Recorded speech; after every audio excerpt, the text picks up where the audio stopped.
Shalom, mari kita belajar dari sikap Petrus.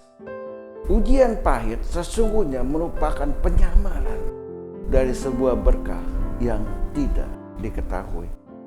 Markus 14 ayat 71 sampai dengan 72.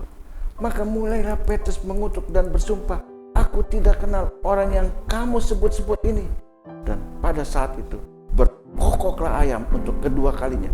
Maka teringatlah Petrus bahwa Yesus telah berkata kepadanya, "Sebelum ayam berkokok 2 kali, engkau telah menyangkal aku 3 kali." Lalu menangislah ia terseduh-seduh. Betapa mudahnya kita menghakimi dan mengejek perilaku Petrus yang menyangkal Yesus. Mungkin kita berpikir bahwa diri kita tidak akan pernah melakukan hal yang demikian. Namun dalam kenyataan, mungkin kita lebih banyak dan lebih sering menyangkal Yesus dalam keseharian perjalanan hidup yang kita jalani. Amsal 23 ayat 19 bilang, "Hai anakku, dengarkanlah dan jadilah bijak. Tunjukkanlah hatimu ke jalan yang benar." Bayangkan saja, jika kita dalam keadaan seperti Petrus, ia telah lama mengikuti Yesus, melihat bagaimana Yesus mengajar, melakukan mujizat, menyembuhkan orang, membangkitkan orang mati, dan tak henti-hentinya memberi belas kasihan dan pengampunan. Sebagai pengikut, kita yakin betapa bangga dan yakinnya Petrus akan Yesus yang dalam alam pikirannya sakti mandraguna, serba hebat. Mana mungkin Yesus bisa ditangkap, diadili, bahkan mati di atas kayu salib. Markus 8 ayat 31.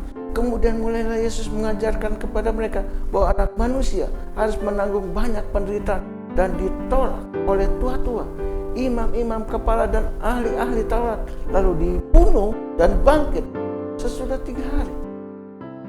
Seandainya Petrus dan kawan-kawan menyimak pemaparan Yesus sebelumnya, pastilah hal ini tidak akan pernah terjadi. Pasti mereka tidak akan pernah tergoncang imannya sewaktu Yesus disalib. Markus 8 ayat 32. Hal ini dikatakannya dengan terus terang, tetapi Petrus menarik Yesus ke samping dan menegur dia. Nah saudara, kesoktahuan Petrus justru yang menjatuhkan dia. Petrus mengalami kegagalan yang dia ciptakan sendiri. Dengan beraninya Petrus menegur Tuhan. Coba hitung, seberapa sering kita memaksakan kehendak kita pada Tuhan. Roma 11 ayat 34 bilang, "Sebab siapakah yang mengetahui pikiran Tuhan? Atau siapakah yang pernah menjadi penasihatnya?" Orang Kristen biasanya memohon pada Tuhan untuk uang, popularitas, jabatan, kekuasaan, dan lain-lain.